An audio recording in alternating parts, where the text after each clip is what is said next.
Yo, what is going on, everyone? My name is Nick, or the Notorious Fantasy, and in today's video, we're going to be doing an 8-team PPR mock draft from the 3rd overall spot on Fantasy Pros Draft Wizard. But the caveat inside of this video is we are going to be drafting up against Yahoo's pre-draft ranking, so it's going to be a lot more like we are actually drafting on Yahoo, but we are going up against the computer because I believe that in an 8-team mock draft, it just goes so fast when you're drafting with real people, and I'm not going to be able to give you guys all of the information that I want to convey in this video about my draft strategy, about all my picks, and about my thoughts overall on the draft if we're drafting up against real people. But there will be another 8-team PPR mock draft in the future where I do draft on Yahoo or ESPN up against real people. So before we get on in to this 8-team PPR mock draft from the 3rd overall spot, I'd like to ask, if you are new to my YouTube channel and you do end up enjoying today's video, to please make sure that you hit that subscribe button down below. Not only is it free, I put out content every single day to help you guys win your 2021 Fantasy Football Championship.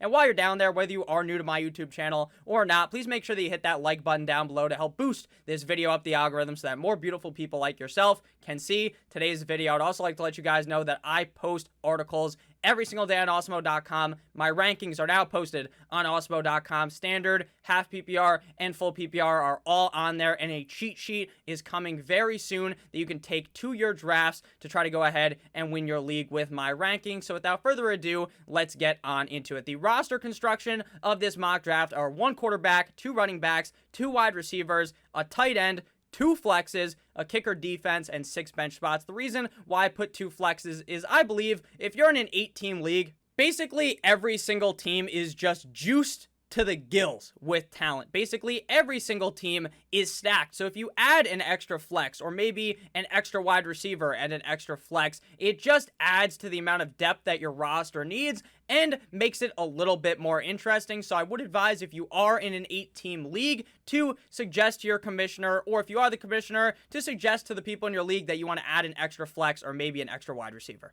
Also, adding an extra flex doesn't really change my draft strategy at all, so I figure even if you play in just a 1-flex league, you play with the normal roster construction, that it won't really change at all how I'm drafting, so you'll still be able to get a good draft strategy out of this. So without further ado, let's get on into it. So we are sitting at the number 3 overall spot in this draft, which is not necessarily my favorite because my overall draft strategy in an 8-team league is to attack the tight end position early. Whether that's me drafting Kelsey in the first round, sometimes Kelsey falls into the 2nd round, but drafting Travis Kelsey early, drafting Darren Waller early. I'm still not a huge fan of George Kittle because I believe there are a lot of question marks there in San Francisco. If Trey Lance becomes the starting quarterback, will they try to run the ball a lot more? Probably. Will that hurt George Kittle? Probably, because George Kittle is like Jimmy Garoppolo's best friend. He throws him the ball all the time, but how does that change with Trey Lance? So I'm not too sure about George Kittle, but I'm still looking to get one of those top-end tight ends, even if it ends up being a TJ Hawkinson, who I have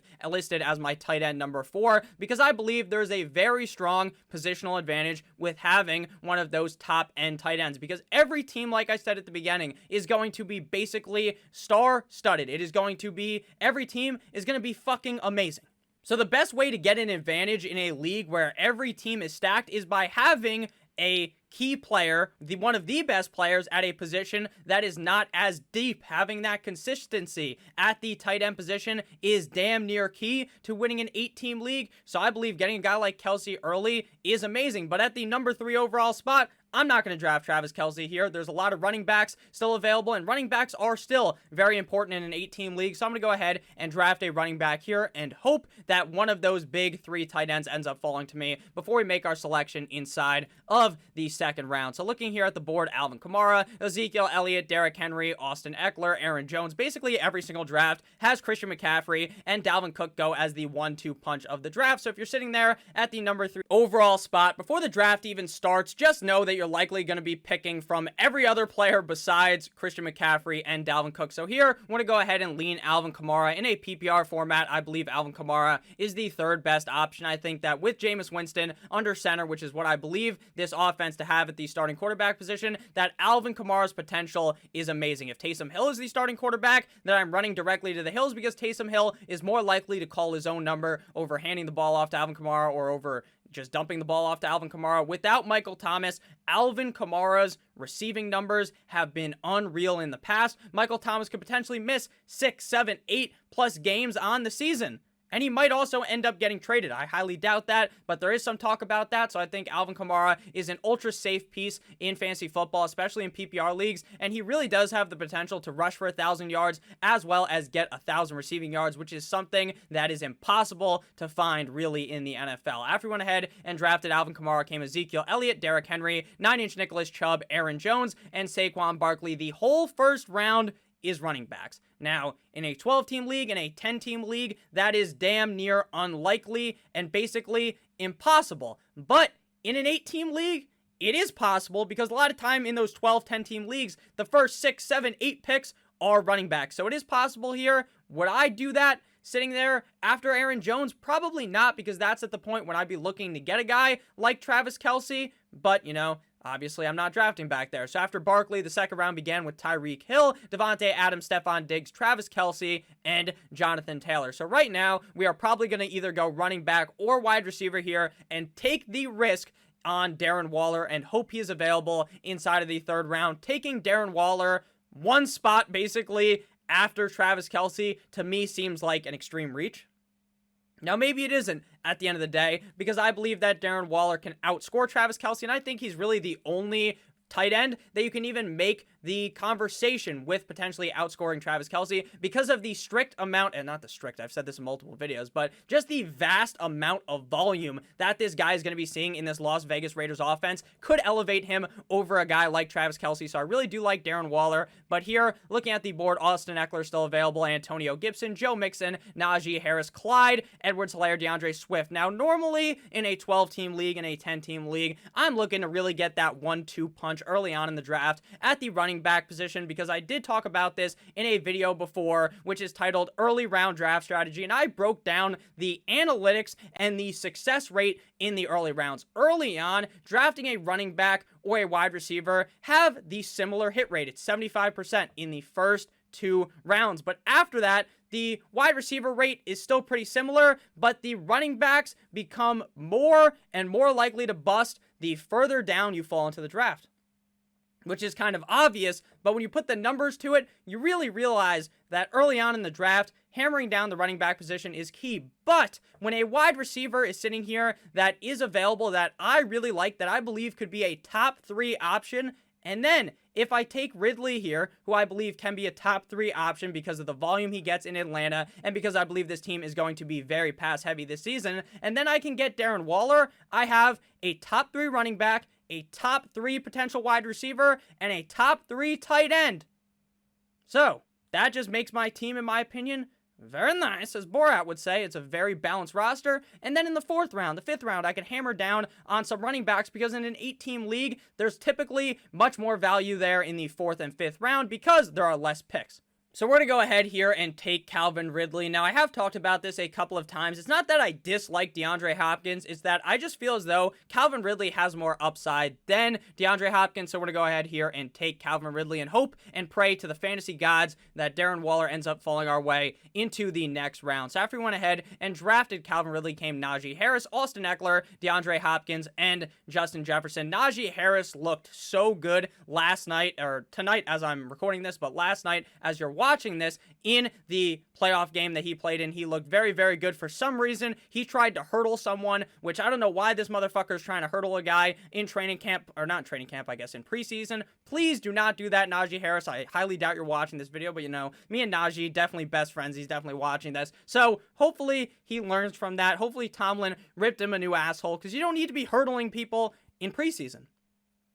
There is no reason to risk an injury like that in preseason. So don't do that, Naji Harris. He looked very good. My guy, Deontay Johnson, chef's kiss, looked amazing. Didn't drop a ball. Again, didn't drop a ball in the Hall of Fame game. Didn't drop a ball last night. I'm telling you guys, Deontay Johnson is going to have an excellent season. And when he does, do not be surprised, because I've been telling you guys this for months. So, we did get lucky and Darren Waller did fall our way. If Darren Waller didn't fall our way, George Kittle probably would have, and I probably would have taken him there, even if I'm not as confident in him. Again, the reason why I like Darren Waller so much is because this guy is the clear #1 target on the Las Vegas Raiders offense, and he's the tight end.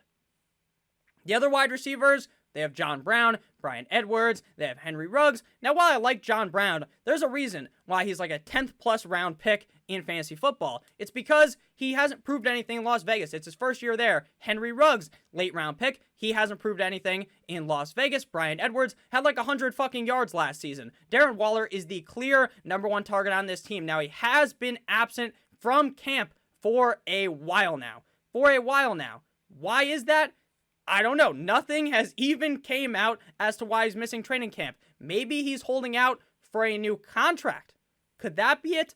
I don't know. But right now, there's been no signs of an injury with Darren Waller, so I'm still fine drafting him. Again, this is why you want to monitor this kind of stuff, because at the end of August, early September, when you guys are drafting, and we know that maybe Darren Waller's holding out or something, then maybe I don't want to draft him.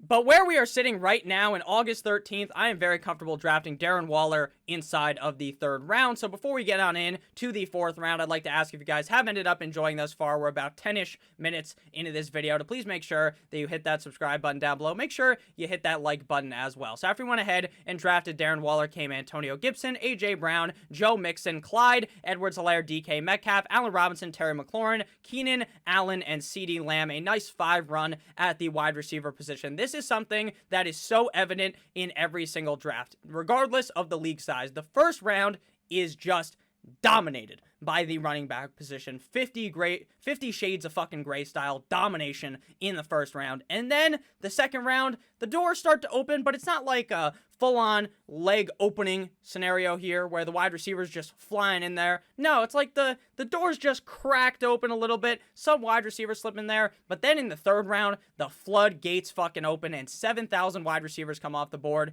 And then same thing goes in the 4th round. And that's because by then, a lot of people already have 1 or 2 running backs, so they need to go ahead and build up their wide receiver core. I'm honestly shocked that George Kittle is not off the board at this point. Now, we already have Darren Waller, so we're not going to take him, but it is kind of shocking because in 8-team leagues, it seems like basically everyone is clued into the strategy I talked about earlier about drafting a tight end early on in the draft to get that positional advantage. Now, the positional advantage is similar at the quarterback position, but to me, at the tight end position, there's really those 3 key guys, plus TJ Hawkinson, whereas at quarterback, there's Mahomes, there's Allen, there's Murray, there's Lamar, there's Dak. There's 5 guys, in my opinion, that could be the quarterback 1. So, I don't know. To me, it's not as much of a necessity, but if I got Kelsey, and then I'm sitting here, right, I'm team number 1, 2, 3, 4, 5, the Gronkistadors, and I'm sitting there, I'm like, man, maybe I want to get Mahomes to get that stack. Now, stacking in best ball is so important, but in a redraft league, you don't necessarily have to do it, but man, oh man, the Pat Mahomes and Travis Kelce stack is going to score so many points week in and week out, unless one of them ends up getting hurt, obviously, and injuries can happen anywhere on the board, but the most important thing to do in fantasy football early on in the draft is try to avoid those injuries. I think Saquon Barkley is going to be fine, but in an 8-team league, where every fucking team is so stacked, drafting Saquon Barkley is putting a huge risk over your team. I don't know why I didn't talk about it earlier, but I figured it was something to note. And they also have a fire team name of 30 Rack of Matty Ice. You love that. 30 Rack of Natty Ice. So we're back up on the board here. Team before us has 4 running backs. Bold strategy, Cotton, but this is a 2-flex league, so they could actually start all 4 running backs. Still a very ambitious start, in my opinion. So right now, we have Alvin Kamara, Austin Eckler, and Darren Waller on our team. Looking at the running back position, DeAndre Swift, Chris Carson, J.K. Dobbins, Miles Sanders, Darrell Henderson, wide receiver, Robert Woods, Amari Cooper, Chris Godwin, Mike Evans, and Cooper Kupp. Both of these positions still relatively full with options that I believe can finish inside of the top 12 at either position. Tight end, George Kittle, still available, but obviously we already have a tight end. And with quarterback, like I said, in the 4th round of an 8-team league, I'm not really looking to reach up to get a guy like Patrick Mahomes, because I wouldn't be surprised if Patrick Mahomes got outscored by any of these guys inside of the top 5. So here we're going to go ahead and lean running back, because even though the running back position is technically deeper in an 8-team league, it is going to have a fall off relatively soon. Maybe it's not at the end of the 5th round, but by the time we're picking again in the 6th round, likely I'm not going to be as excited to draft those running backs. So looking at the running backs here, we got DeAndre Swift, Chris Carson, J.K. Dobbins, Miles Sanders, Darrell Henderson. I do like DeAndre Swift, but There's a lot to worry about when it comes to a player having a groin injury, I believe, right now. Going to be the bell cow in the Lions offense, but they've seen flashes. How do they not show the fact that he's hurt right now? Hello? Why does it not show that? Okay, but he is hurt right now, and there are reports that this is going to be a 1-2 punch, 1A, 1B backfield in Detroit. So why are you going to take the risk on the injury on a situation that I already saw as potentially murky with Swift and with Jamal Williams? I'm just not too sure how you're going to want to take that risk. Now, I'm going to pull up the actual injury report and read it to you, because why would Fantasy Pros have that, you know? The report right now, according to Pro Football Talk on NBC Sports, is Swift has missed significant practice time because of his sore groin. Per Kyle Minicki of MLive.com, Swift has been in full pads most days, but only doing individual drills and not participating in teamwork. And there was also the report from a couple of days ago about how Dan Campbell, head coach of the team, was talking about how they want to do the 1A, 1B with DeAndre Swift and Jamal Williams. So it's a situation I'm very nervous about. Again, I'm not telling you not to draft DeAndre Swift, but early on in the drafts, I try to play it as safe as possible. The 5th, 6th, 7th, 8th round, past the 4th round, I'm willing to go fucking banana lands over here and do some crazy things. But here in the 4th round, I'm trying to, I've said this before, wrap a metaphorical condom over my team. Keep it safe. Don't be silly. Wrap your fantasy teams willy early on in the draft, and drafting DeAndre Swift to me seems like a risk right now. Now again, this is why you monitor things. As the draft continues to get closer, when your fantasy draft's approaching, we may know more in 2 weeks when you draft than we know right now. We will know more about DeAndre Swift if he's healthy, if he's practicing. If there are reports that he's the clear guy, then what I'm saying right now is irrelevant, but I'm talking about what we know right now, and that scares me away from DeAndre Swift. The running back here that I like the most is J.K. Dobbins of the Baltimore Ravens. Now, that same argument that I just made about DeAndre Swift can be made clearly here about J.K. Dobbins. Now, there's no injury with J.K. Dobbins, but you could say that, oh, Nick, they brought in Gus Edwards for a reason. They brought him back. You don't know why they brought him back? Because he's the clear number 2 in this backfield behind J.K. Dobbins. They drafted J.K. Dobbins out of The Ohio State University for a reason, and they are such a run-heavy team, and J.K. Dobbins showed off a lot of pass-catching prowess at the collegiate level. Hasn't necessarily done it at the NFL, but did play good last year down the stretch. I am very confident in J.K. Dobbins here to be my running back number 2 in what is already a very stacked roster. Now, I don't even know what his bye week is. I didn't even check, because that is something that I wanted to talk about in this video anyways. Bye weeks in fantasy football are damn near, in my opinion, irrelevant when you're drafting. The only time it matters is at quarterback and at tight end. Because if you draft 2 quarterbacks, which again, I do not advise, 2 tight ends. If you draft a tight end early like Darren Waller, I do not advise drafting 2 tight ends. But if you do, mayhaps you end up drafting 2, please make sure that you draft 2 quarterbacks with a different bye. Because the only reason why you need that second quarterback is to play them when the other guy is hurt or on bye, and you don't want to have some situation where now you have to roster 3 quarterbacks because they're on bye the same week. Same thing goes with tight end. So we are back up on the board here after we went ahead and drafted Mr. J.K. Dobbins. We see George Kittle come off the board, followed by Chris Godwin, Mike Evans, and Cooper Kupp. So we're back up on the board here. 2 running backs, 1 wide receiver, and 1 tight end. Here you can really go any way as well. You could get a 3rd running back here that you're very confident in, or you can dip your toes back into the wide receiver position. That's exactly what we're going to be doing at this point. In the 5th round, though, with Mahomes available, I am not 100% like all on board with doing that. I am just tempted with it. It's like when you're a little kid and you see the cookie jar that you can't reach. You're tempted to get that cookie jar, but you're not Superman. You can't fucking fly up there and go get the cookie. So that's what I'm thinking right now. I'm a little bit tempted, but I'm not going to do it. But I did think about it. So I thought that I should talk about my thought process in this video and not just hide it away deep inside of my brain. So next up, we are going to be going wide receiver here. And I like Robert Woods the most out of this group. Robert Woods. W. Woods. Robert Woods, to me, has the potential to be top 12 because I believe heavily in Matthew Stafford taking over this offense and taking it to the metaphorical moon, making this offense fucking amazing this year with Sean McVay. I'm all in love with Robert Woods this season. Some people do like Cooper Kupp more, which I personally don't understand, because I don't believe it, but I do kind of get where people are coming from. But we are going to go ahead and draft Robert Woods here of the Los Angeles Rams, and hopefully the boy Deontay Johnson does fall our way. So after Robert Woods came off the board to our team, we see Amari Cooper followed by Chris Carson, DJ Moore, Patty Mahomes, Darrell Henderson, Tyler Lockett, Julio Jones, Miles Sanders, Brandon Ayuk, and Josh Allen. I'm going to go ahead and move myself to the left side of the screen so that you guys can see the draft board a little bit better. I think I was slightly covering it up. So 2 quarterbacks have came off the board after that stretch of picks, Pat Mahomes and Josh Allen. Those would be my top 2 quarterbacks at this point, is Pat Mahomes and Josh Allen. But again, you can really make the argument for any of those top 5 guys to be after Patrick Mahomes, in my opinion. So looking back up on the board here, DeAndre Swift is still here, but I do really want to get Deontay Johnson because I really believe in Deontay Johnson. I talked about it earlier on in this video. I talked about it in yesterday's video from last night. Must draft, or I think the video is called League Winning Wide Receivers.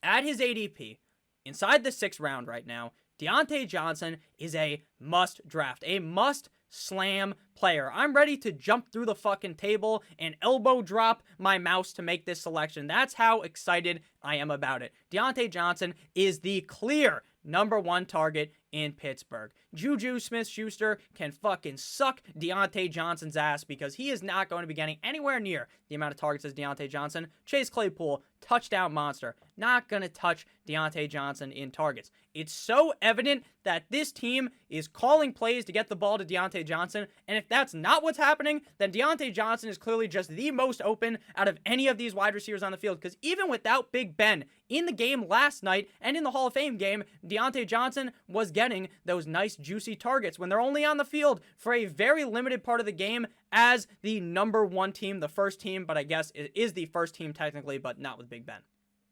So, with Big Ben there, who literally has a love affair for Deontay Johnson. We saw it last year. The only thing that kind of made him a catastrophe was the drops, and he hasn't dropped a pass yet in the preseason, so I'm all in on Deontay Johnson. This season, I've been fucking screaming it to the mountaintops for the last couple of months, and as draft season continues to get closer, I'm going to continue to bang the drum for my guy, Deontay Johnson. Hopefully he sees this video because I'm probably his #1 fan at this point. I'm not a Steelers fan. I love Deontay Johnson, though. He is my guy this year at the wide receiver position. Next up, after we went ahead and drafted Deontay Johnson, Adam Thielen, followed by DeAndre Swift, TJ Hawkinson, and Lamar Jackson. Deontay Johnson, if you're seeing this, send me a signed jersey. I'll put it up behind me. Even though you guys can't see it because there's a green screen behind me, it'll go behind me. Not all these videos are with green screen, so it will get some time behind me. So now looking at the board here, there is some thought in my head about potentially drafting a quarterback here because I still really like Kyler Murray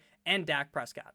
Now, I don't have any players on my team so far that I can actually stack with Kyler Murray or with Josh Jacobs, with Kyler Murray and Dak Prescott. Is that really a problem? No, you can obviously draft them without stacking, but stacking something I'm kind of more likely to do inside of an 8-team league. So right here, looking at running back, Josh Jacobs, Miles Sanders, Mike Davis, Travis Etienne, Kareem Hunt, T. Higgins at wide receiver, Kenny Golladay, Juju Smith-Schuster, Odell Beckham Jr. Not really looking at tight end here because we already have one. Now, normally, I'm not someone who's going to draft a quarterback early, but I want to see how the team, like the 7th round super early. With Kyler Murray still available here, I would feel like a fucking idiot if I did not draft him. So we're going to go ahead here and draft Kyler Murray, quarterback of the Arizona Cardinals. His rushing ability is damn near unmatched at the quarterback position, aside from with Lamar Jackson. I believe that Kyler Murray has a lot of upside this year in the Arizona Cardinals offense. So I'm excited to draft the short king, Kyler Murray, quarterback of the Arizona Cardinals. So after we went ahead and drafted Kyler Murray, we're probably going to try to hammer on the running back position if there is someone that I like at this point. So looking at the draft board, after we went with after we went with Kyler Murray, we'd see Kyle Pitts, Josh Jacobs, Mock Andrews, T. Higgins, Tyler Higbee, Travis Etienne, Jamar Chase, Myles Gaskin, Dak Prescott, and Robbie Anderson. So looking at the board here, we are definitely going to go ahead and add some running back depth to our team to play as our second flex, unless I love any of these wide receivers, but I don't at this range, and I hate a lot of the running backs going after this range. So we're going to go ahead and get Mike Davis, running back of the Atlanta Falcons. Just like how Deontay Johnson is basically my guy at wide receiver, I would say at running back, he's at least in the consideration to be my guy at the running back position. It's Mike Davis, running back of the Atlanta Falcons. I believe in the workhorse narrative of Mike Davis. I don't believe any of the other motherfuckers on this team can even scratch the surface of the amount of points that a guy like Mike Davis can put up. I understand that earlier on in the video, Nick, earlier on in the video, you talked about why you like Calvin Ridley. It's because they're going to throw the ball a lot. And they will. As they should. They're going to throw the ball a lot. But Mike Davis is a good pass-catching running back. Devontae Freeman, a couple years ago, for the Falcons with Matt Ryan, was heavily utilized in the receiving game. And I believe Mike Davis will be as well here. Looked really good in Carolina last year. I don't really get why so many people dislike Mike Davis, so I'm going to go ahead and continue to draft him in the middle rounds of the draft and be very excited to have him on my team. I like him a lot more than Kareem Hunt. I think a lot of people are trapping themselves into Kareem Hunt. Now, again, I think Kareem Hunt is a safe pick, but to me, the upside is very limited there in Cleveland, with Nick Chubb being ahead of him. After I went with Mike Davis came Odell Beckham Jr., Kenny Golladay, Kareem Hunt, and Damian Harris. Damian Harris looked good in the game. Ramondre Stevenson scored a touchdown. Should you now run away from Damian Harris? No. But that is something definitely to note and something to monitor. That's why I try to watch all of these preseason games. And if I don't watch them, the NFL YouTube channel is actually great at posting a lot of these things so that you can actually just watch them after the fact. Or you can go ahead and find the game online somehow. I'm not going to tell you how to do that, but you can definitely do that. So looking at the draft board right now, we already have, I think we have a very even roster. We got that one quarterback, one tight end. We have two running backs. We have three running backs. We have three wide receivers. So perfectly balanced, as all things should be. Shout out to Thanos, is how our roster is. Now in an 8-team league, I don't really care as much about going by the golden rule of fantasy football that was, I guess, coined by me. I always call it the golden rule. It's not something that I only talk about. A lot of people talk about this, but the golden rule in fantasy is to draft more running backs than wide receivers. Because on the waiver wire, typically you're talking about a 10 or 12 team league, the running backs available on the waiver wire typically are not good.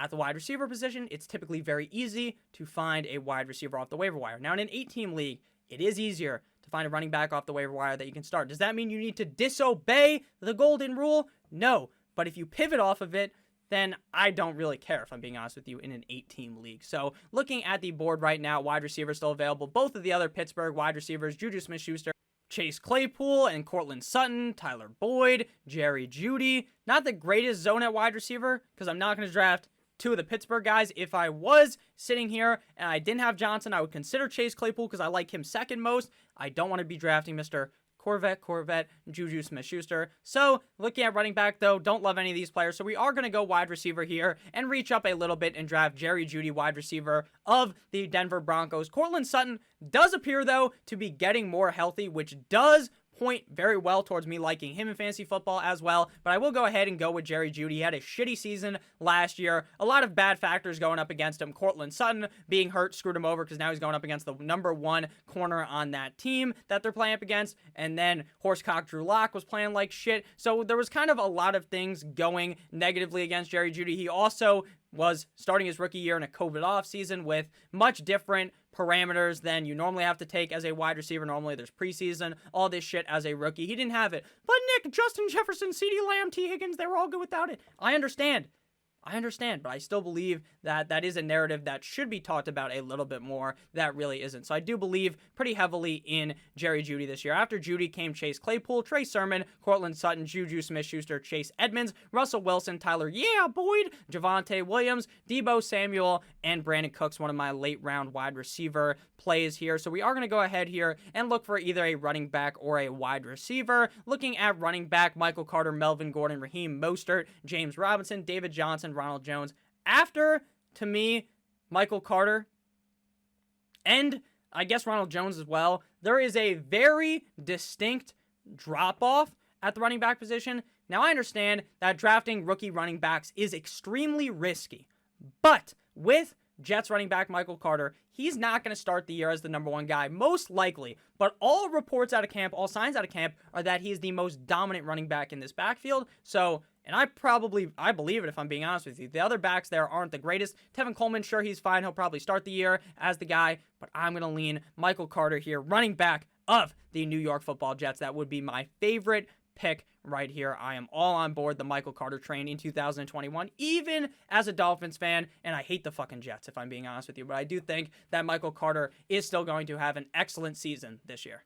After I went ahead and went with Michael Carter, James Robinson came out the board, followed by DJ Chark, DJ Chark, David Johnson, and Antonio Brown. So when we have this elite quarterback, this elite tight end, in my opinion, I'm not drafting a backup quarterback, a backup tight end in an 8-team league. There's going to be so many quarterbacks to pick up. Even if everyone drafts 2, there's still 16 other starting quarterbacks on the waiver wire, so there shouldn't be too much worry with that. So here we can go running back or wide receiver at this point. One player I like in this range is Devante Smith. Now, Devante Smith also banged up. Going to miss 2 to 3 weeks with an MCL sprain. Not super worrisome, in my opinion. The most super worrisome thing is that he's a rookie with this happening. And that Jalen Hurts didn't look the best last night in that preseason game. Didn't look terrible. He looked solid, in my opinion, but passing-wise, didn't look the best. Joe Flacco, the elite one, threw a fucking touchdown in that game, but Jalen Hurts didn't. Again, did Jalen Hurts look terrible? No. But I don't know. I still think Devante Smith is very much worth this pick here because he could easily be the number 1 wide receiver in targets on the Philadelphia Eagles, so I'll happily take him here as a bench wide receiver. His ADP has really plummeted recently after that injury, going from basically being a 6th round pick in 10 or 12 team leagues to now being like a 9th, 10th round pick in those, obviously a 11th pick or 11th round pick inside of this 8-team league. So after we went ahead and drafted Devante Smith, Will Fuller came out the board, followed by Melvin Gordon, Michael Gallup, Curtis Samuel, Leonard Fournette, Justin Herbert, the pervert, Laviska Shenault, Robert Tonyan, Mike Williams, and Raheem the Dream Mostert. So we are back up on the board here. Again, probably just going running back or wide receiver with all of these picks because, again, I'm not really looking to go quarterback or tight end, and I wait on kicker and defense until the last 2 rounds of the draft. Looking at the board here, we got Ronald Jones, Zach Moss, James Conner. Now, I don't love Ronald Jones. Someone in the comment section, I forgot your exact name. I know who you are, though, when you comment. I notice you comment a lot, so I appreciate you. Always talks about how basically Ronald Jones must be paying me some money for how much I talk him up. But with where you're getting Ronald Jones, it really appears to me that he is the lead guy in Tampa Bay. Now, it is a fucking terrible situation to be in Tampa Bay. Not because of the team. They have an excellent team there. Super Bowl champs, excellent defense, but you know, at the running back position, they'll use Leonard Fournette, they'll use Ronald Jones, but to me, Ronald Jones should be the guy there. Will he be? I don't know, but I feel as though he should be the guy getting the touches, or at least at the beginning of the game until he fucks up. So I'm going to go ahead and draft Ronald Jones here. He looked really, really good last year, so I'm still pretty confident in him. Again, he's not even a starting running back on my team, so if he ends up sucking, it really is what it is at this point when you're drafting him as like your 6th running back. Let's see, we got 1, 2, 3, 4. He's my 5th running back. Like, if he ends up sucking, it is what it is. After with Ronald Jones came A.J. Dillon, Logan Thomas, Gus Edwards, and Tampa Bay Tom Brady. We're going to go ahead and slide all the way back to the right here so you guys can see the final 2 picks on the bench on the left side. So here we go. We're kind of going to rapid fire these 2 picks a little bit faster because I've kind of been going off on tangents at point in this video, and you don't really need to watch a 40-minute mock draft. So we are going to try to go ahead and go a little bit faster here. Looking at the wide receiver position, I was starting to love Elijah Moore. He appears to be banged up. Rashad Bateman looking to miss a month plus with a very bad injury, which sucks because I started getting on the Bateman train. Now he's hurt. Corey Davis would be the guy there if Elijah Moore misses some serious time. So I'm going to go ahead and take that as him potentially being the wide receiver 1 in New York for the Jets. And I definitely fucked up. I should have drafted a running back right there. God dang, I think that all those running backs went. So after we went with Corey Davis, Jarvis Landry came out the board, Jalen Hurts, James Conner, Dallas Goedert, Marvin Jones, Zach Moss, Kenyon Drake, Aaron Rodgers, Jamal Williams, Tony Pollard. I wanted Moss, I wanted Conner, they both go. Tough scene. Should have seen that coming, but it is what it is. We have enough running backs at this point not to really care. It is an 18 league again. The team's going to be relatively stacked. So last pick here, we're going strictly off of upside, and I genuinely hate this guy. I will never tell you to draft him, but in the 14th round, where we're sitting right now, Hollywood Brown is worth the pick because Bateman isn't there. Now again, I feel so dirty doing this because I don't even want to pick him because I hate Hollywood Brown, but I'm going to pick him here because now his upside has increased slightly. So we're going to take him, but I don't love it. Normally, I'd probably take a guy like, not even McCole Hardman. I hate McCole Hardman, but like a Darnell Mooney at that pick. Maybe even a Michael Thomas, if I'm being honest with you, because I don't want to draft Michael Thomas, but in an 8-team league, you can throw that guy in your IR, and then a couple weeks in the season, you throw him in, and then you got a potential top 5 wide receiver at your hand. But again, could be like 10 weeks in the season by the time you see him. So we're going to go ahead and draft our defense. First, we draft our defense based upon who they're playing in week number 1. The schedule for the Denver Broncos, chef's kiss, amazing for the first 3 weeks of the season. Right here, Giants, Jags, Jets. What more can you want? And then after that, you just cut them and add a new defense. I look to mostly stream for week to week, but their schedule early on is just Manufweek. So we're going to go ahead here and get our kicker, and we're going to go with Tyler Bass Pro Shop, kicker of the Buffalo Bills. I also like Rodrigo. You sunk my Blankenship. I don't know how the website thought I clicked on Trey Lance there. I definitely clicked on Tyler Bass. So we're going to go ahead and select him here, and then we're going to go ahead and see what Fantasy Pros rates our team. Again, the rating does not matter at all. We got a B. That makes no sense. That makes no sense. That's why when you do these mocks on here, don't buy completely into the grade. The grade does not matter at all. So our team, quarterback, Kyler Murray, running backs, Alvin Kamara and J.K. Dobbins, wide receivers, Calvin Ridley and Robert Woods, tight end, Darren Waller, flexes are Deontay Johnson and Mike Davis. Our kicker is Tyler Bass Pro Shop. Our defense is the Denver Broncos. Our bench is comprised of Jerry Jeudy, Michael Carter, Devante Smith, Ronald Jones, Corey Davis, and Hollywood Brown. So thank you guys all so much for watching. I love you guys. Make sure if you did end up enjoying, to make sure that you hit that subscribe button down below. I love you guys so much. Have a great rest of your guys' day. Make sure to check out the articles and the rankings as well. Have a great rest of your guys' day. Stay safe as always. Goodbye.